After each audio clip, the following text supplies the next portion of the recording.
Welcome to The Table, a podcast where leaders pull up a chair and tell the real story, how they got there and how they stayed there. I'm your host, Jeanette Hernandez. So pull up a seat because this is The Table.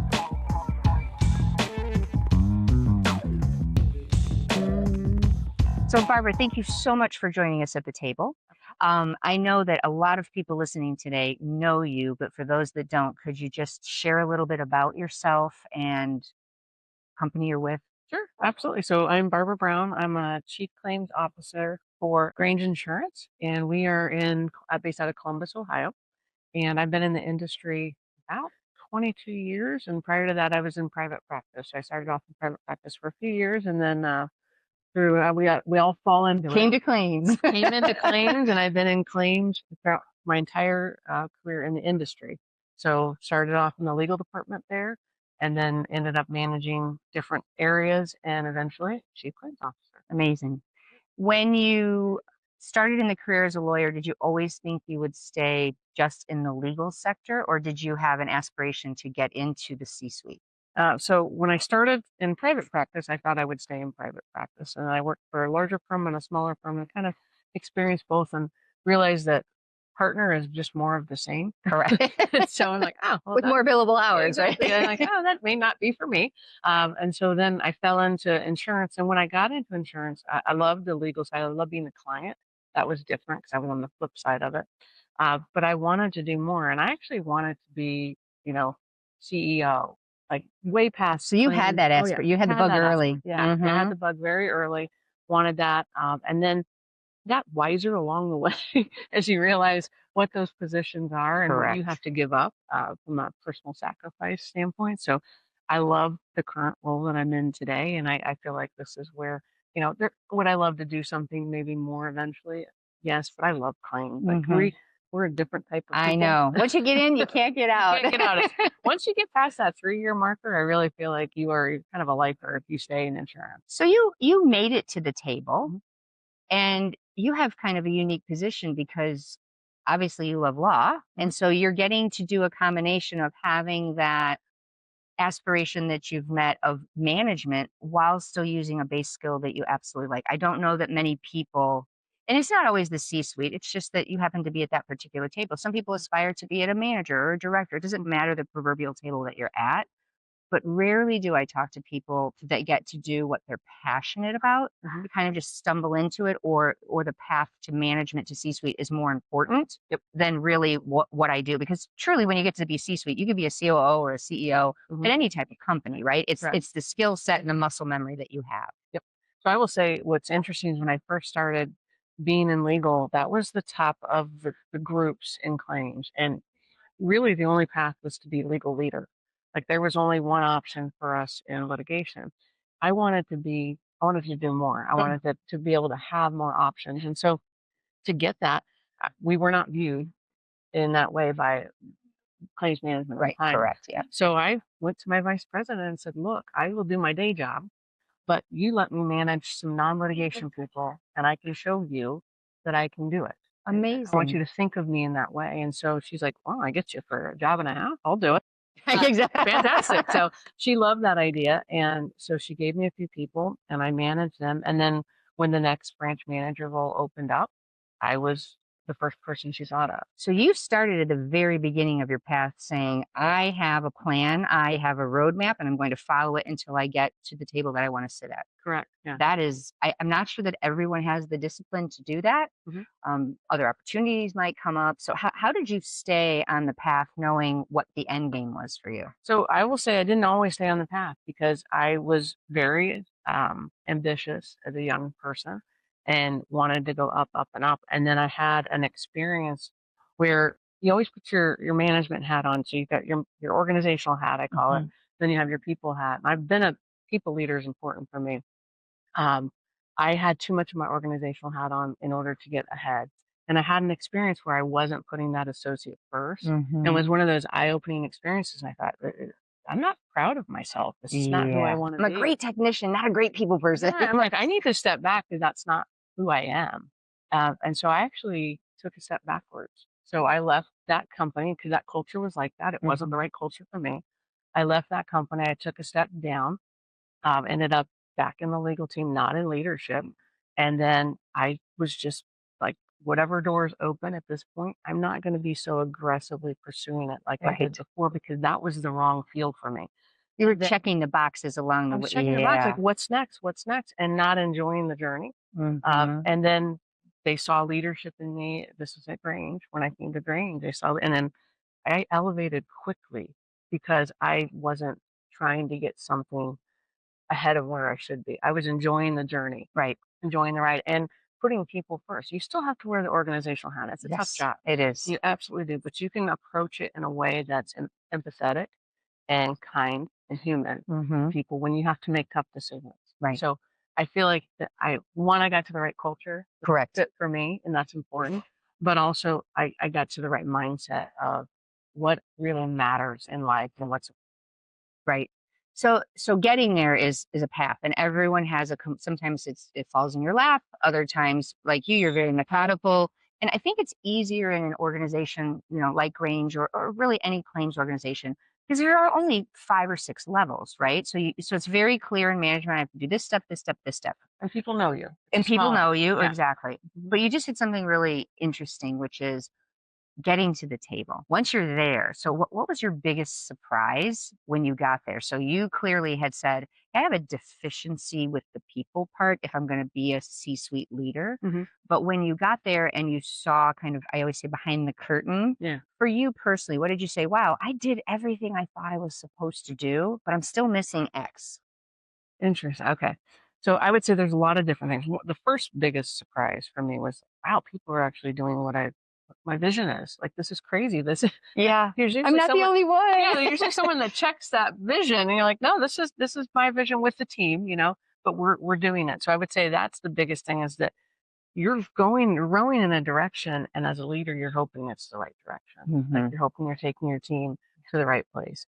I would say right now we're in such a challenging environment. So there's there's never an arrived because there's always a challenge. There's a challenge with legal system abuse. There's a challenge with AI being implemented so Something new fast. you got to learn. Yeah. Yeah, something new.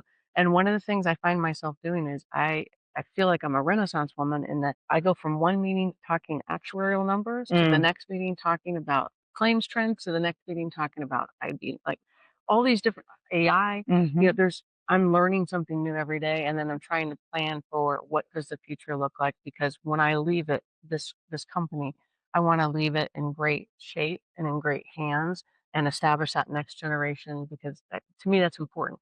Getting that next generation ready and not giving them something that they have to fix. It's something that they can be excited with, that they're on a strong foundation and can move forward with. I think you just said something really important. Most people believe you get to the C-suite table because you know absolutely Oh everything. And no. when you show up to those meetings where like, how does she talk about actuary and AI and all of these different things? Sometimes you have to fake it a little bit, Yep. but it's the presence. It's Mhm. all the work you did leading up. It's about how you present yourself more than what you know sometimes. Do you agree with that? Absolutely. And I think starting being in legal and not having actually handled pre-litigation claims and then taking over a branch with just having a legal background, I realized I didn't know a lot. I realized that Uh, but most people would come into my office and ask a question. I would, in my head, I'm like, please let me know the answer to this one. Let me know what Right. what direction to give Yep. them. But I think that's what makes you a great leader is when you can admit that you don't know everything. And the vulnerability. I Yeah. think I think there are some people that think they can't be vulnerable because people will see it as a sign of weakness Mhm. and it's the opposite. To your point, it makes you more personable, Yeah. it makes you more approachable.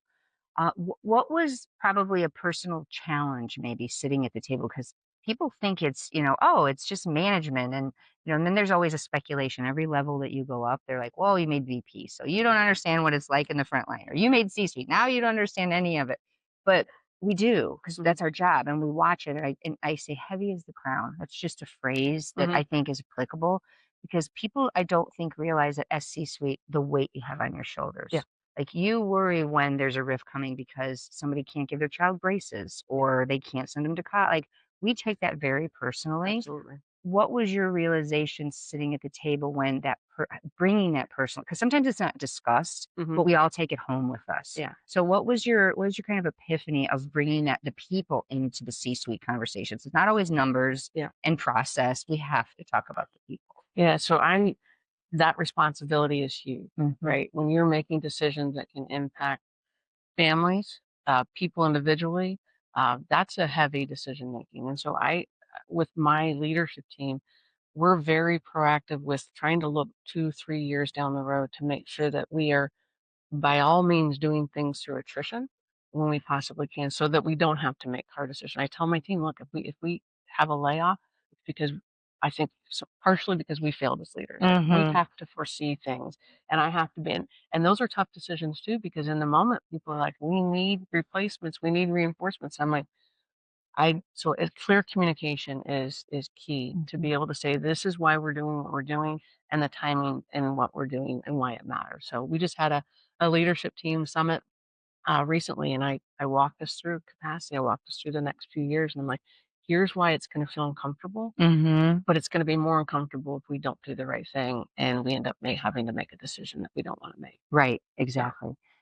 Do you feel that, I mean, we all have fear in our jobs. I absolutely, mean, every single position, you wake up one day and you're like, I don't know if I'm going to say the right thing or do the right thing. or have the right verdict. Or yeah, exactly. Yeah, That's a little out of your control, yeah, it is. but do you think that there's something perhaps for the listeners that you could say, it's okay to be fearful and follow your gut, but you're going to fail even Yep. at C-suite, and Hmm. that's your muscle memory. Don't Hmm. be afraid of failure. Yeah. And that's a hard message to give people, especially with your direct reports. They don't, I don't want to let my boss down. I don't want to let my company down. But we expect it of ourselves once we Absolutely. hit C-suite. Yeah. So do you have any advice to people about approaching failure once they're sitting at the table? Because you also have to explain yourself Yep. and then have a plan B and fix it. But it's not career ending. You're not going to Yeah. get kicked out of the table or the job that you're in, but you do have to know how to recover from it. Absolutely. So I try to remind people, think back on your successes. What are those lessons learned on your successes? Not a, for some, Hmm. but think about your failures. What are the lessons learned on your failures? And you can name off a litany of lessons learned that you have when you fail in life. Failing in life, it's what and being uncomfortable, it's what makes you grow. If you don't have those, if everything goes your way, you're not going to be a very deep person. Right. I've learned the most when I have not miserably failed as a leader. I'm like, wow. And then I can give that lesson. I love to learn from other people's lessons Hmm. instead of me having to do them all on my own. Share those lessons. That's what's critical is when you have a failure. And sometimes especially young leaders, it's fun to watch them have ideas and I'm like, they've got to go out and They experience have themselves. to. They have to figure out maybe this doesn't work. I have a hunch it may not work, but as long as it's not detrimental to the company, Right. you got to have those I failures say because if you don't burn down the company or kill anybody, I yeah, can pretty much help you with any decision that exactly. wasn't a good one. Exactly. I know you need those for a building block to be mature and grow. And then you pass your wisdom on when you get older. I I think that people have a misperception, maybe not, but I'd love your opinion on when you get to the proverbial table, whatever level that it is, that somehow you get to sit there forever. Like Yeah. I made it. I got in the club. Like my career, I'm at the pinnacle of everything. Nothing is guaranteed. And No. actually the stakes are much higher. Failure's okay if you can recover and have a plan and all the things you Yep. chatted about. But I mean, you've been at Grange for quite a while, but I'm sure you've had a position where either they moved you quicker because maybe it wasn't a good fit. It's not Mhm. always a bad thing, Yeah. but how do you know when to walk away? If the opportunity doesn't present, you say, I'm just not sitting here. I'm not feeling right. I don't feel like I'm contributing. I'm making too many mistakes, or just something feels off. I think a lot of people sit for a multitude of reasons longer than they should instead of finding a better table Mhm. that might, whether it's cultural or it's just you said, I got bored because I knew everything. Can you give any advice about leaving the table? When to recognize when maybe there's a different one for you to go to? Yeah. I think we've all had roles in the past where you knew it wasn't the right fit, but Hmm. it's really hard to do change. It's really hard to make that decision and acknowledge, hey, I'm not great at this. Right. It's hard. Or it's just not a good fit. It's not a good Right. fit. Right. Culturally, it's not a good fit. I've been at places where culturally it's not a good fit. And I had to make a very hard decision because I'd been there so long. It felt like family, but it wasn't the right place for me to flourish. Mm-hmm. When you get in the right place where you flourish, that's when you know, gosh, I wish I would have made this decision so many Earlier. years earlier because that was silly. I wasted time in my career. So be willing to take the chance, it's challenging and it's hard, but you will be happier. And it's okay if you make a step and it's the wrong one. That's okay. You can adjust. Yeah, you can adjust. You're not going to be perfect. If you're the type of person that lands in the first role and that's the perfect role, well, you are a very small minority. Not many people can do that. But if you can explore and find the right place for you, it's about happiness. Jobs are hard, right? No matter what Yes. work you do, it's work for a reason. If you can get yourself in the right environment with the right people, the right cultural fit, and that where you feel like you're operating on all cylinders, that's you're gonna be happy, and Yes. that's important. And people see it. Oh yeah, and then you're more successful. If you are happy in what you do, you become more successful with it. I use the analogy only because I'm a parent. If I wasn't, Yeah. I'd have another one. But being a leader, especially at a C-suite level, it's a lot like being a parent because you worry about everyone that reports to you, but you also have to be your authentic self Yep. to show up because you want to teach through your actions. And it sounds like that's exactly what you're doing at Grange. Yeah, absolutely. And so you're willing to say, "Hey, I'm vulnerable. I made a mistake. This is why. Let's talk about." I mean, I think postmortems on careers would be amazing for people. It would be action. Like when you leave a role, like, okay, Yes. let's do a deep dive. Here's my What journey. worked? What didn't work? What makes more sense for you? Yeah. Especially when you have the legacy that you have all the years in it. So you've seen how the company has evolved. I mean, Absolutely. that's incredible knowledge to pass along to somebody. Yeah, I think just giving people permission to I always tell people, I don't go home with you. You go home with yourself. Yes. Are you happy? Does Mhm. it make you happy? And it's okay if you're not. Let's find you a role that makes you happy. Or maybe it's outside of the company that makes you happy. Maybe it's a completely different field. But when I've seen people have a relief of permission to put themselves first and start to really explore and then find those roles, they come back and tell me thank you. Like I'm That's happy. amazing. You know. Doesn't that make you I mean, Oh, that's yeah, there's absolutely. a lot of things that people, like we were chatting about that we take home, right? I remember weekends if I had to make a really difficult Yep. decision that I knew was gonna be hard, like, I took that very personally, hmm and I think that when you share that with your people that you're working with, I think they appreciate it Yeah. and seeing it. Yeah. So the fact that you are a real, honest, genuine leader, I think that might inspire people to go maybe be in the succession plan line Yeah, absolutely. versus someone I mean, we've all had that bad boss, right? I mean, the joke back when we were all in offices was my boss just reads the paper every morning and we walk by we've all had that person, right? I find great I things. don't yeah. I'm like, how do they do that? I don't know. Because they're not leading enough. That's true. They're not doing They were the not hard out part. on the floor talking to they were not understanding what the problems were. They just expected everything to be fed to them. So I think that type of leadership and that table is gone. Yep. I saw it early in my career, but now I see what you're talking about. Much more collaboration, Yep. a much more accepting of, or I wouldn't say accepting, but inclusive of different ideas at the table. Absolutely. Did Yeah. you have a challenge early on? Because I mean, the fact is, it's still a male dominated. FinServ is still male dominated. Yep. So, any woman that's gone multi generational has had a challenge getting to the table, right, or the glass ceiling, or however you want to define it. Do you see that it's changed? So, for people that have maybe the drive that you did, right? I'm starting out as a claims manager, but I know I want to be a chief claims officer someday.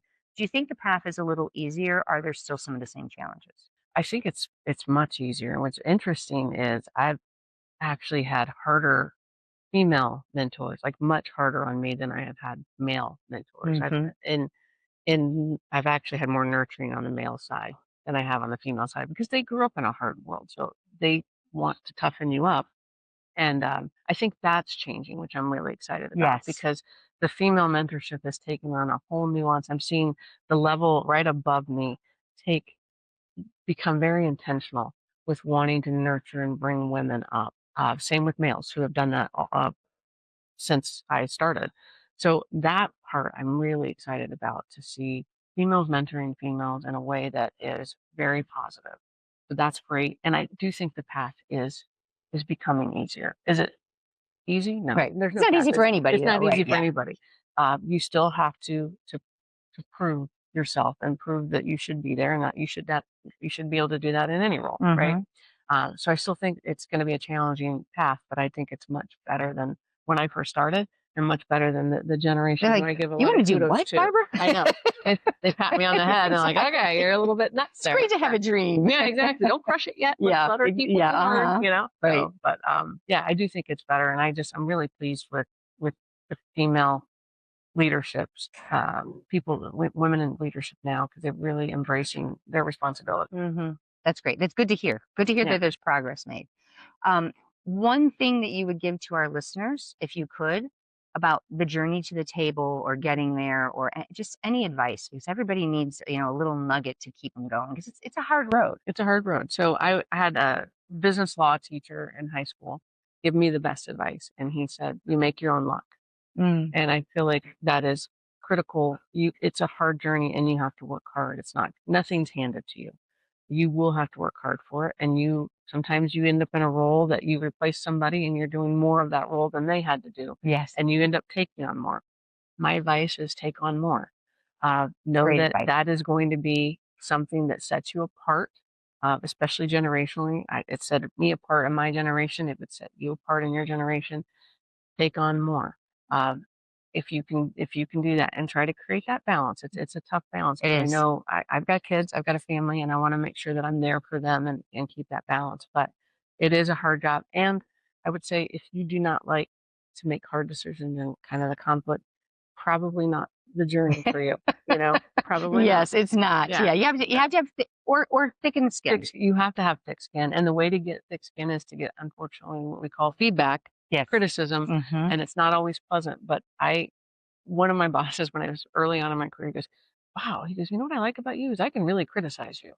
And I said, "Thank you, Excellent. I'm glad. Thank you." I said, I'm "Well, glad there's so much you can talk about. I'm glad you have a whole arsenal of things to say." Yeah. So, but that did set me apart because then I could grow from it. Like it hurt, absolutely, Yes, it hurt my does. little feelings, but I didn't let it show. But if you can grow from it, but you got to be thick skinned. That's great coaching, right? In sports, you say, "Hey, throw faster, run faster." Yeah. You have to take that feedback. And I had a similar experience with, because I aspired to be in C-suite someday, and I would ask every CEO I could get in front of, "What is the most important quality when you're hiring somebody?" And almost all of them said coachability. And I think what you're saying falls into it. Absolutely. Not just coaching you to be great, Yeah. but when you're not great, to be able to take the feedback and say, "Hey, it's okay, but I want to help you so you don't do this again, because it's not great for you or your career or whatever it may be." So I think you're spot on. And I think I think mentoring today is what I'm seeing is too much uplift. Yeah. Instead of having a good mentor will have those conversations and say, maybe you should take a public speaking class, and maybe you should go out and have a couple hard knocks, because it's not this rosy where we go. But if you can't take the criticism, you don't also get good at giving it. And you don't grow. Right. So I have a mentee right now that all she's gotten is flowery and she's really good. Yeah. She's really good. And she goes, "You're the first person who's given me direct What happened? feedback." Right. And I said, "I want you to grow. Mhm. And I do it in a very nice way. I'm like, hey, have you thought about X, Y, and Z? I think this could help you to get better." But I've seen like a huge change in her. And She will remember you through her Yeah, whole career, just like you remember your mentor. Exactly. There's always that one person that gives you the aha moment. Hey, I'm not everything I think I am. Exactly. Right. Like, And we all need to hear it. Yeah, We all need that's to what hear it. I think true mentoring is. Agree. Well, thank you so much for your Thank you. time today, Barbara. It was Appreciate lovely chatting with you, and hopefully the listeners will check us out on Spotify and all the platforms so that you can hear Barbara. Thank you. Thank you. Bye. Thanks for listening to The Table. If you like this episode, please follow us and subscribe so that others can find us. Until next time, go out and find a seat at your table.